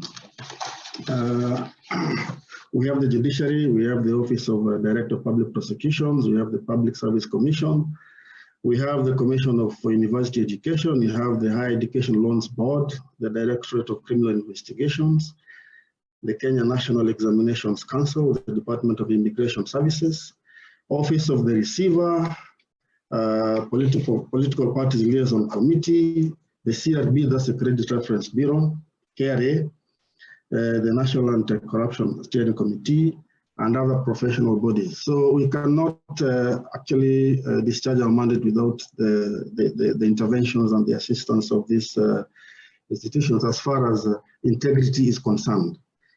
As a commission, we have come up with a checklist and some sort of legal framework of trying to vetting,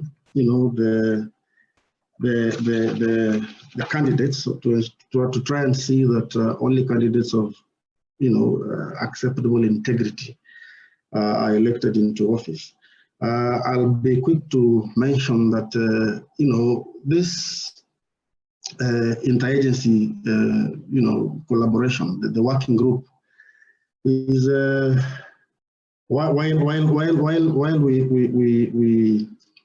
we try as much as possible to have a flawless process. It is not very easy because we all have our legal, ethical, and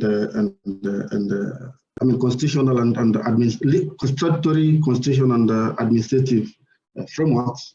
So we really must work without stepping on each other's toes, which is not very easy, but I don't think there's any other way. So I will just quickly point out a few areas that we check in the checklist. We have several, but others might not be very relevant to the issues at hand. Things to do with the university degree. Of course, that is a requirement, but it might not be as ethical as such.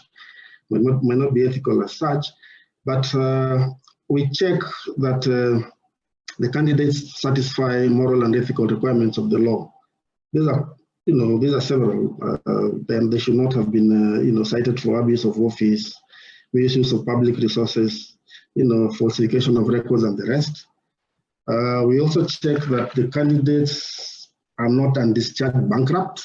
Not all the time, but a lot of times, somebody who have been declared bankrupt will have integrity issues. We also check that the person is not the subject of a candidate, is not the subject of a sentence of imprisonment of at least 6 months at the date of registration of candidates for elections. The person must not have been dismissed or removed from public office, on issues to do with financial probity, and activities that public officers are restricted from entering into. I must point out that what the commission was asked to focus on, other than the role which I've just tried to enumerate briefly, is the challenges and the proposed solutions in issues integrity for persons who aspire to be elected into political office. We have several challenges. I'll just try to mention a few, but broadly, we have challenges to do with political interference. People will be quick to rescue, their own or members of their political parties. There's, I would say, lack of political goodwill. We also have weak legal framework, and even the enforcement mechanism is rather weak. That is just broadly, but maybe I'll probably go into some particular challenges. One of which I must mention at the outset is that we, as a commission, do not have powers to investigate or to prosecute, because that power was removed from us with the enactment of the Election Offences Act 2016, those powers now vest in the ODPP, the Office of the Director of Public Prosecutions. But many Kenyans out there still cite the Commission for inaction. And case in point, the by-elections that happened recently, in particular Matungu and Juja, we received a lot of complaints, but the public out there doesn't know that we don't have the powers to prosecute or even to investigate. That power now vests under Section 22 of the Ethics of the Election Offences Act, vests in the ODPP, who has the power to direct investigations to be undertaken, and obviously the investigating authorities is the DCI.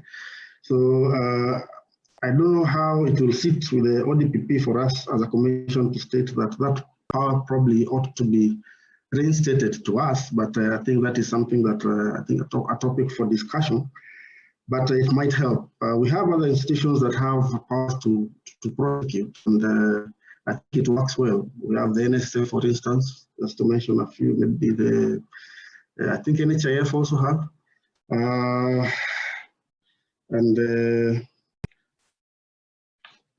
part of the challenge also is that there's conflict of interest in what the Commission aspires to do and what other stakeholders need to do. And I remember a case in point, that is Sheila, before she went off air. I had a mention about, as an example, the election campaign financing. Election campaign financing, obviously this is a very critical issue. I mean, we need to, there has to be control on the use of funds when it comes to campaigning, for instance. But the members of the National Assembly will not be very quick to, to enact these laws, and because of that conflict that I mentioned. So that's quite a challenge. We as a commission have come up with several pieces of legislation, bills. One of them being in fact, we have several bills sitting in Parliament. We have bills to do with the referendum, for instance. We have, this administrative guidelines, regulations for campaign financing, which set the limit the other day. Obviously, it has caused a lot of hue and cry. We have other pieces of legislation to do with maybe boundaries delimitation. But Parliament will sit on this, and then at the last minute, either enact them or not enact them. So it makes the playing ground a bit uneven. So we probably need to have a conversation around this area of conflict. And one of the solutions that we are suggesting as a commission, at least in the interim period, is that we be excused from or exempted from the what is it called, the Statutory Instruments Act, so that not all pieces of legislation that are developed by the Commission must pass through Parliament. In fact, if you look at the reading of some of the institutions, the key word, the operating word is the Commission shall. So with that kind of wording, it will be obviously be prejudicial, or it will not help much for them therefore to take some of these pieces of law to Parliament. Because at the end of the day, it's the Commission that will take the blame. We also have a few challenges. I think Stella alluded to this, to the slow pace of the judicial process. I think under Article 50, the right to fair trial, and I think Article 99, sub-Article 2, there's something to do with the candidates exhausting the avenues of appeal.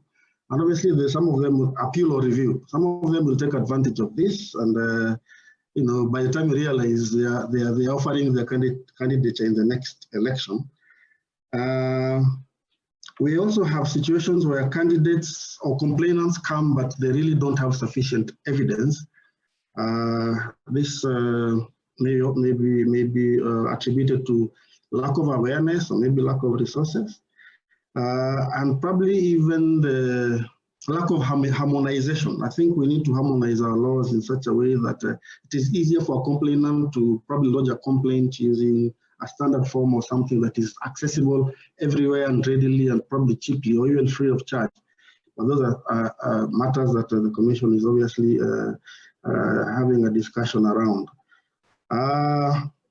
We have challenges to do with budget, as most institutions, government institutions will have. We're not claiming that we are the only ones in this with this kind of problem, but we have a integrity vetting committee, which does its work, and sometimes funds are not forthcoming until very close to elections, which obviously affects the timelines of resolving most of these disputes.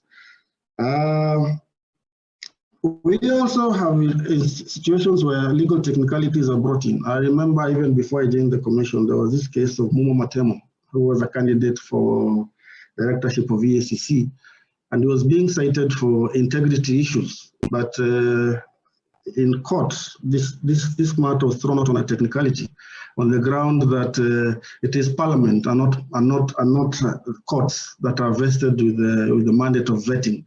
You can see how sometimes we we use these laws, and basically that's part of political interference that I spoke about.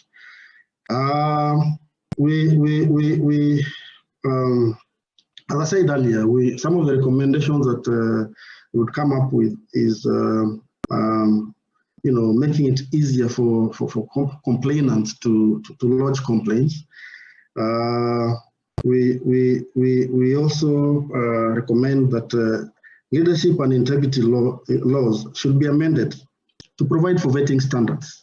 What we have currently probably is bits and pieces. The Commission tried to come up with a checklist, as I said, but now that we are dealing with various institutions, I think it will be to be a good thing if all of us came together. I'm sure we, as Stella has said, we have all this intention to collaborate, but we need to, I think, do it more. I know one of the challenges is that we have conflicting timelines for our programs, but maybe in the fullness of time we'll have a way so that we have a flawless process and documents. We also would recommend that the leadership and integrity laws should provide for more and better enforcement mechanisms so that there's uniformity in enforcing some of these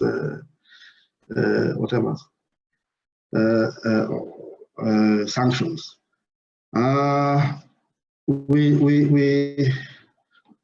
have a whole department called the Department of Political Parties and Campaign Financing, which is very critical in liaising with political parties, who are the major stakeholders in this political process.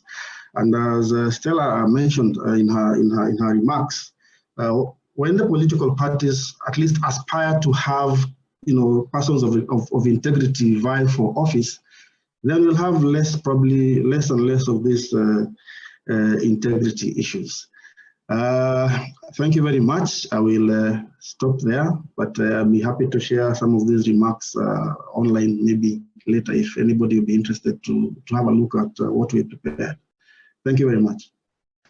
Thank you. Thank you very much, Michael, for those insights, letting us know at least what IBC is doing, appreciating the challenges, giving us insights into the challenges that IBC experiences in a bid to carry out its mandate, particularly with regards to vetting, and really then which makes it that much more important for us, for civil society organizations, EACC, as they had mentioned, in one of their key mandates, civic education, which then ultimately situate this conversation on the shoulders of the mwananchi, who ultimately has a role to play, and a huge role at that, in the face of the challenges, the legal framework, and the issues that are coming out. Then how do we then ensure that mwananchi is well equipped as a final say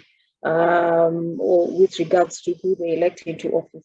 So allow me to then hand the next session over to Wakesho to open up for plenary. We have been on our end, we have been talking for quite a while, with presentation from Fidialis. We have posted a link to the report, insights from Sheila, from Stella of ESCC, and now Michael of IBC.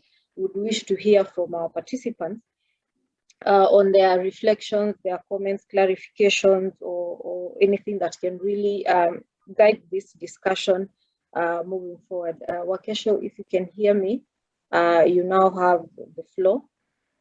Thank you. Thank you very much, Harriet, and everybody who has spoken to this point. So right now we are going to get into the plenary session. And so I will request you can maybe raise your hand and I will see your hand and pick on you to give your comment or question. At the same time, you feel free to utilize the chat function. I see earlier there were some comments that had been posted. So also please feel free to post down anything that you have to say or to comment.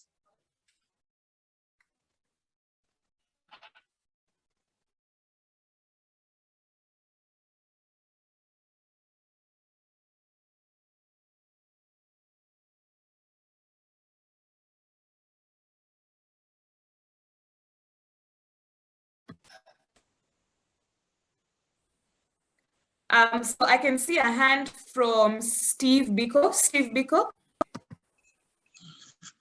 Yes, good morning. Good morning. Please go ahead and ask your question and or comment. My question would be in terms of what kind of plans are there, especially to utilize young people, especially during this process, because they are the ones who most of the time they are being used during this process in terms of doing every dirty work that needs to be done. So by the politicians. So I'm just concerned to know what kind of plans are there in place to ensure that the young people are educated, they understand all these processes, and so that they can be used to to neutralize any kind of instance that would arise that would want to destabilize the whole process. Okay, thank you for that question. We can probably have Michael Goa from IEBC take that, and also our representative from ESCC, so that we get both perspectives on what they have in place for young people. And then probably, yes, we can see whether to have also one last comment from TI Kenya, our executive director, on who can probably also weigh in on that question. But for now, let's now take at least 2 or 3 more questions before we have that question answered, so that we can answer them together.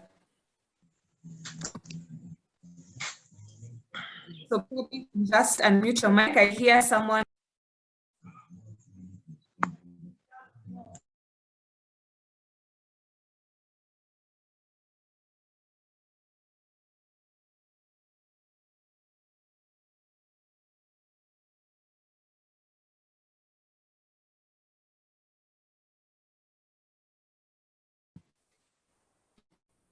Okay, so do we have any other questions, so that we take 2 or 3 questions together?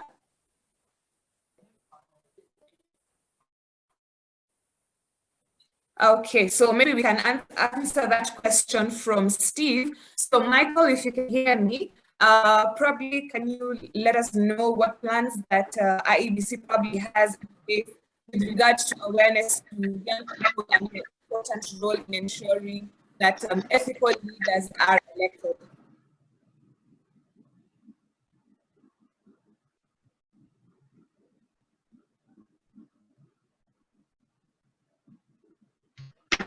Hello?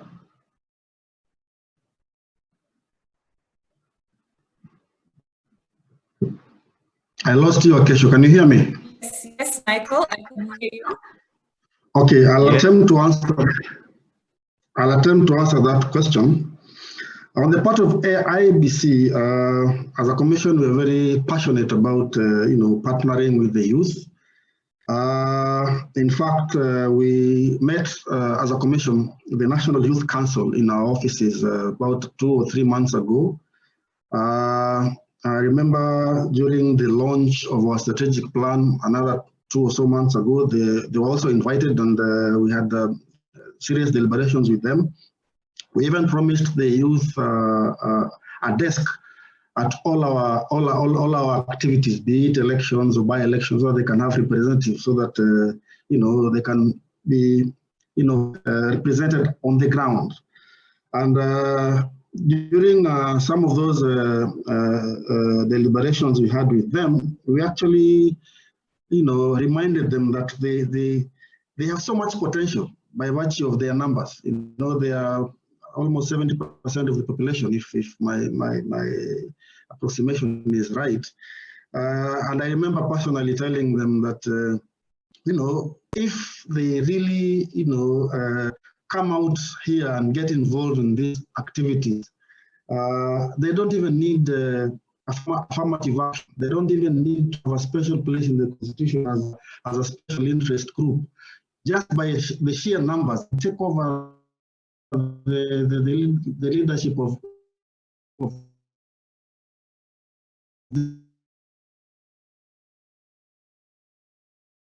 this country.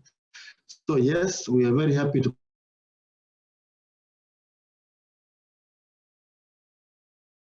Michael, I think you have muted yourself. Please unmute.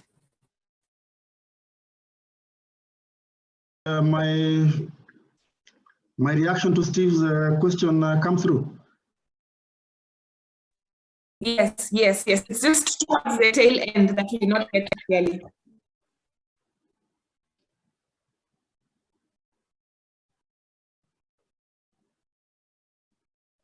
Can I repeat my last?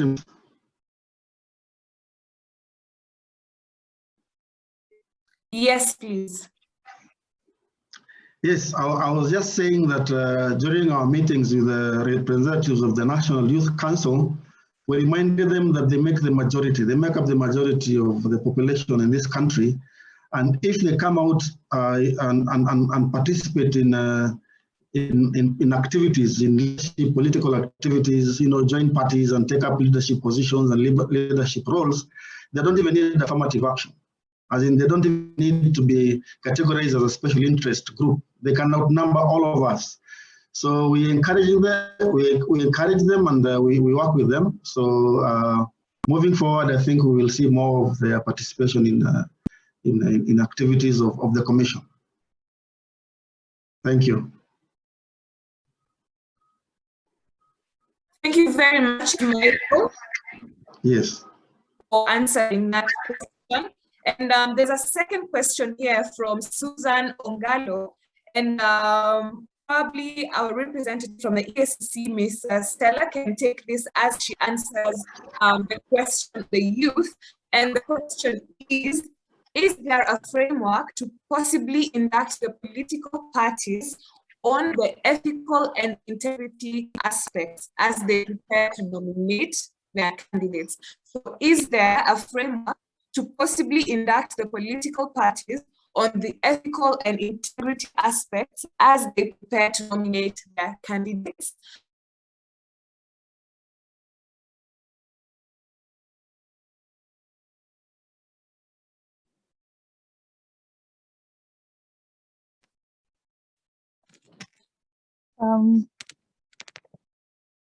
Thank you. I think I will start from the question on the youth. I hope I'm audible. Yes, you are. Okay. Yes. So I think the question on the youth has been well addressed by Michael from IEBC. And I think listening to the survey that has been launched by GI, I think we really want to commend you for the study you have undertaken. And I'm sure that the Commission is going to pick up some of the key recommendations that you have proposed, so that they will form part of our interventions as a way forward. With regard to education of the youth, suffice it to say that as a Commission, we have a fully dedicated education department whose mandate is to come up with programs for training for different groups. And I'm sure that with regard to this special interest group, as we go into the election, the department will come up with specific programs to ensure that the youth are included in that programs. Nonetheless, we have continued to engage the youth in our social media platforms and other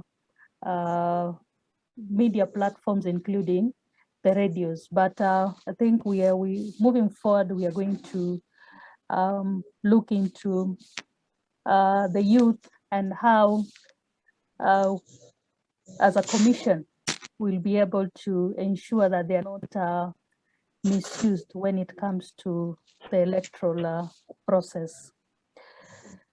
I think the other question, and I hope I got it right, is there a framework to induct the political parties on the ethical and integrity aspects as they prepare to nominate their candidates? I hope when you're talking about induction, you're talking about training programs. The political parties are funded from the public funds, and therefore these are public resources, and therefore when it comes to our enforcement of Chapter 6 of the Constitution, we can actually provide some technical support with regard to what are the guiding principles of a leader, what is it that we expect of a leader, and the leadership and the ethical threshold that have been set out within the Constitution. So with regard to that, the Commission can customize programs to ensure that the political parties, even as they nominate their candidates, they are aware of the standards that have been set out by the Constitution, because sometimes maybe they nominate these candidates not knowing the provisions that are set out within the law. So we can actually work with them to provide that much needed technical support. Okay. Thank you very much, Ms. Stella, for that comprehensive response. And let me take a couple of comments on the chat before we proceed and invite our executive director to also weigh in on the issue of young people and ethical leadership. So Margaret has posted a question and a comment as well on that. What can academic institutions do to contribute to the fight against?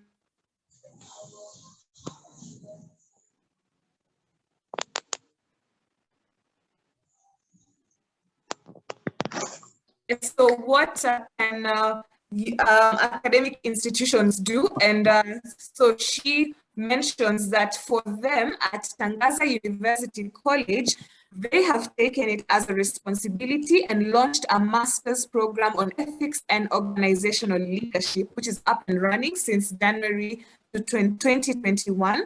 And they also hold ethics forums in the university and beyond.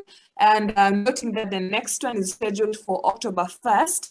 And interestingly, also in this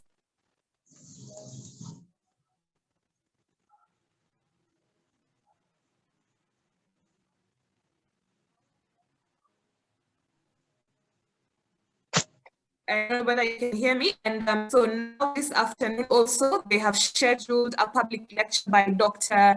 John Bivongo. And Margaret also calls upon everybody for partnership. So that is very encouraging and good initiatives from Tangaza University.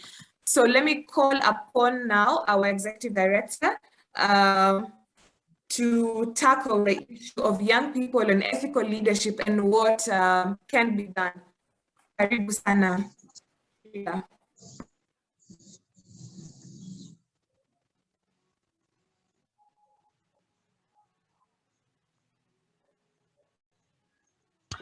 Thanks, Wakesho. I think on the question on young people and what they can do or the contribution they can make in regard to sanitizing our leadership, and I guess also contributing towards, a higher degree of political hygiene in this country.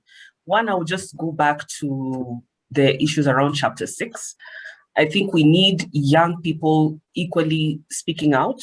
I don't think their voice has been as strong, but it needs to be the strongest of all our voices, because they have much more to gain than many of us. Some of us have long lived our youthful days. But for young people, the future, when we were growing up, and even now, which is really, almost absurd that we're still being told that the future belongs to you. For someone like me. But for young people, it really does.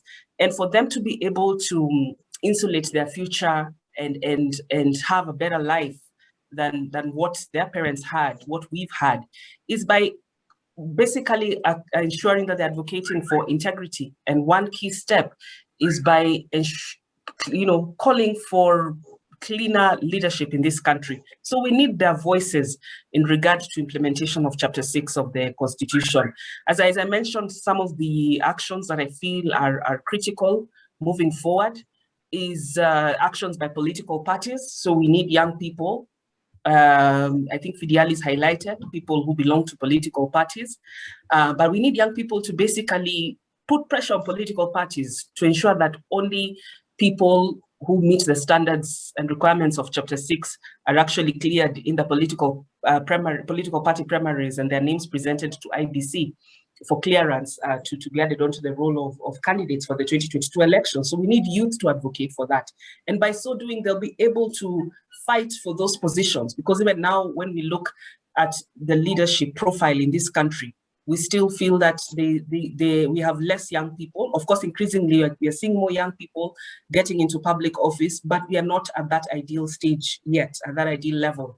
So this is one of the ways that young people can actually get these positions in the public space, by actually advocating for implementation and full implementation, that is, of Chapter 6, so that they create space for themselves, because they have a lot more to lose than many of us if we don't clean up this country in regard to corruption. And we also need young people to actively be on the ground and campaign politicians, individuals who are not clean, people who have been found to have committed corruption, people who are, currently facing cases of corruption, have been arraigned in court, charged in court, or are active in, have active cases of investigation, cases going on.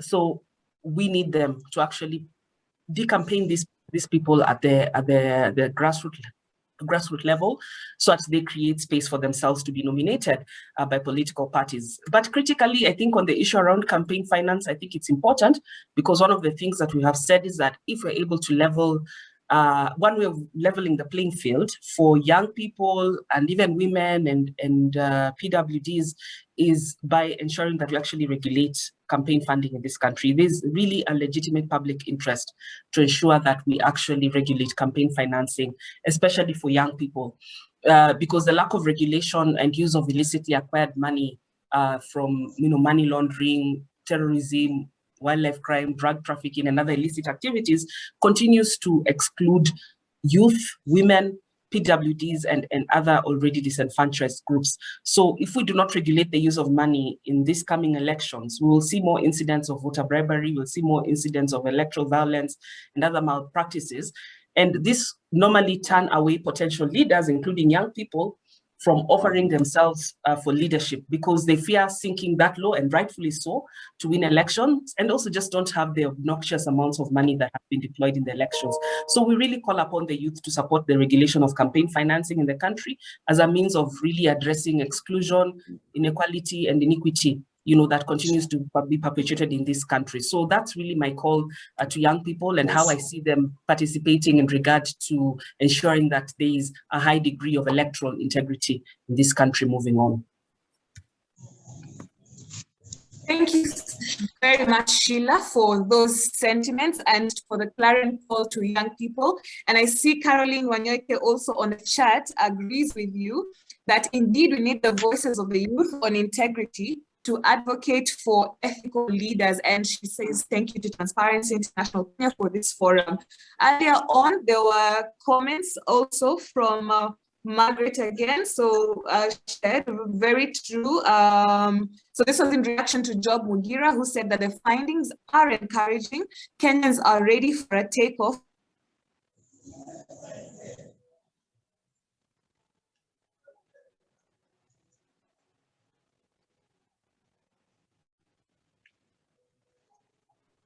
Let me take that again. Job said that the findings are encouraging. Kenyans are ready for a takeoff in the integrity direction. Paul also noted that from this report, it is clear that corruption in Kenya is enshrined within our culture, with 59% of the respondents saying that they can take a bribe, and that was clear from that. And therefore, ethical leadership is a major challenge. And so Margaret, again, in reaction to what Job said about the findings being encouraging, she noted that we are slowly taking baby steps towards the integrity path. And that is thanks to the few institutional frameworks in place.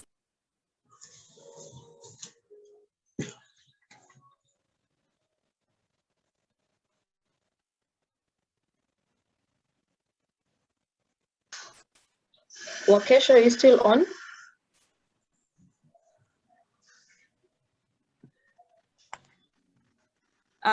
Yes, so and also hoping that the multidimensional impact will be felt within time. I think there are no more comments or questions, so I will hand this over back to Harriet to continue. Thank you. All right, thank you, Wakesha, for taking us through that session. We assure you the conversation still continues on our social media, on Twitter. Please continue the conversation with the hashtag ethical leadership KE.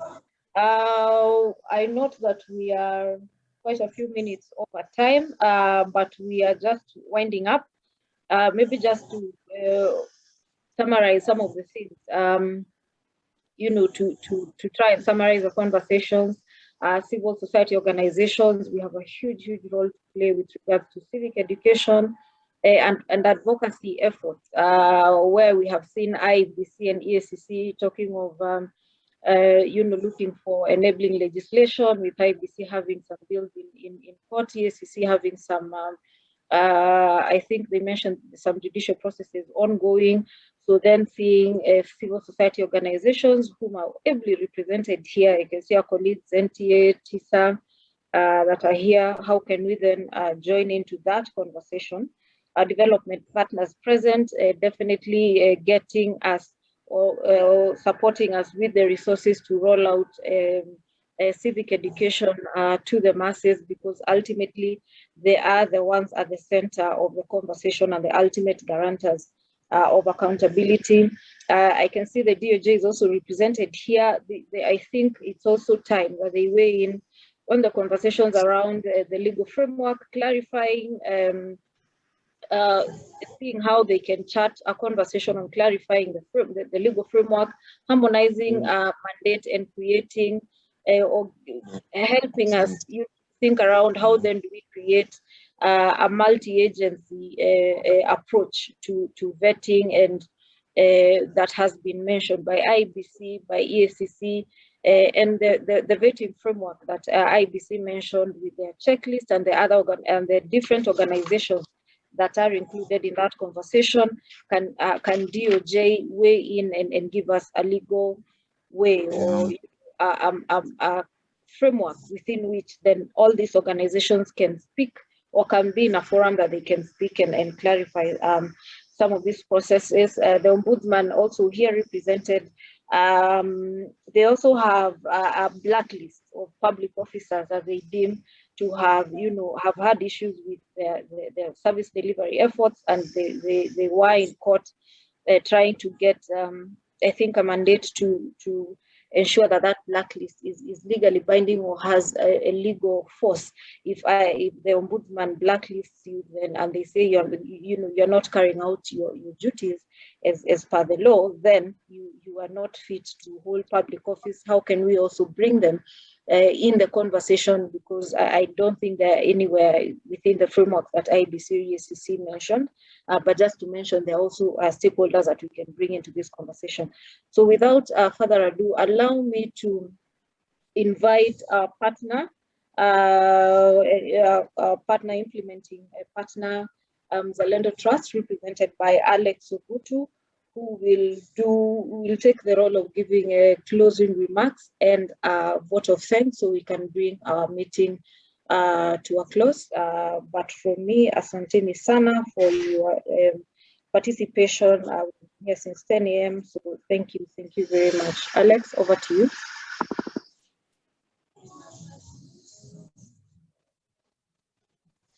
So thank you very much. I hope I can be heard, just to be sure before I proceed. Yes, please proceed. So thank you very much, Harriet. I will have to contend with the challenges of speaking last. One is that you either have to be very brief or you have to repeat what others have said. So I'll do a little bit of both. I'll ensure that my blend is quite optimal, but also just to be sure, I'll be brief, because the other challenge is that speaking at the tail end, people are somewhat fatigued. So I hope that my brief closing remarks will not be boring at all. So thank you very much for that brilliant job, Transparency International. I think that's a very brilliant report. It communicates to the essence of the problem that we are dealing with. And thank you very much, Fidelis, for that presentation.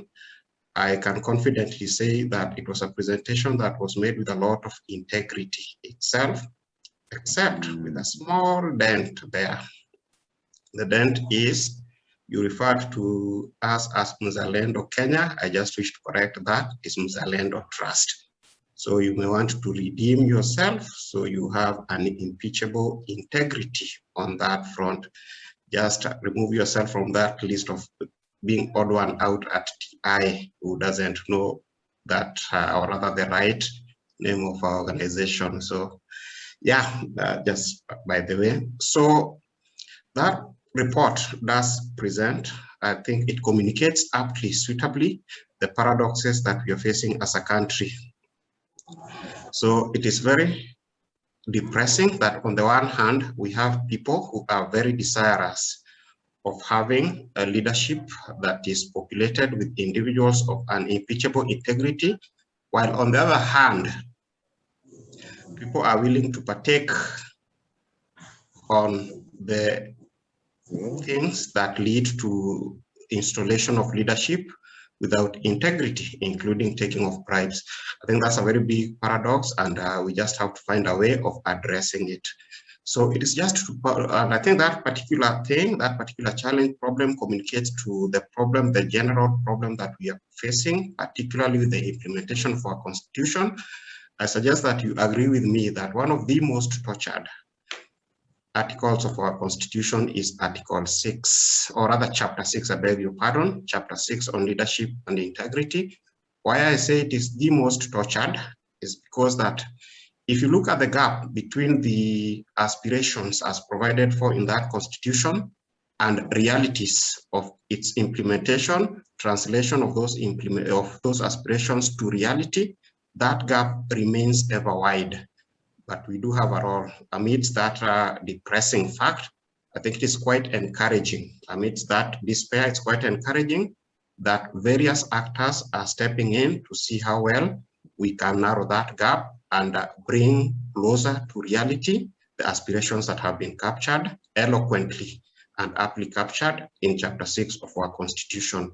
So it is just to invite all of us to see the role that each one can play, to see how well we can actualize the dream as captured in our Constitution with regard to leadership and integrity. And why this is particularly important, given the season that we are approaching. We are now, with each passing day, we are coming closer to our electoral cycle 2022, during which time we will be invited as citizens to play our active role in installing leaders with integrity. And so it is to take that opportunity to see how well we can break this virtually unending cycle of electing leadership with questionable integrity and complaining later. So we will have an opportunity to do that come next year. And it is very, very encouraging indeed. I take it that it is exciting to see that there is effort toward that direction by various actors, the civil society, those of us are that are on the non-state side. But it's also encouraging to note some of the comments that have been registered by those of them that are on the other side of the aisle, the state actors. It's only to hope that as duty bearers, you will rise to the occasion, ensure that some of the encouraging things that you have elucidated, you have enumerated, will actually be actualized, because at the end of the day, what counts is not the words, but actions. So we sincerely hope to see something moving in the right direction insofar as securing leadership is concerned. So I'll just give a brief vote of thanks. I'll begin by acknowledging the very brilliant job that has been done by the sponsor of this study, USAID through FH360. We are most appreciative of the good job that they have done. Were it not for them, this study wouldn't have been a reality. And as Mzalendo Trust, we are very happy to have been part of this partnership alongside African Parliamentarians Network Against Corruption, and of course, with the lead of Transparency International Kenya. Secondly, it is to thank Transparency International Kenya themselves for taking lead, undertaking this study and convening us today, just to ensure that we not only participate in the launch of the report, but also acquire some sort of capacitation, which capacitation rather we can then use in actualizing one of the recommendations contained therein. I mean, civic education. So there are facts, there are brilliant recommendations, there are things that we should, as active citizens, in our capacity as active citizens, but also as duty bearers and those of us on the non-state side, we can help in actualizing the recommendations, civic education in particular. Thirdly, it is to thank the duty bearers. We don't take it for granted that you've taken time to share this platform with us, just to share your side of the story, just to help us understand some of the things that you are doing to actualize the dream that we have insofar as leadership and integrity is concerned. So I do recognize IEBC, Ethics and Anti-Corruption Commission, Office of the Attorney General, and also the Office of Director of Public Prosecution. I hope I got them all. Thank you very much for making time.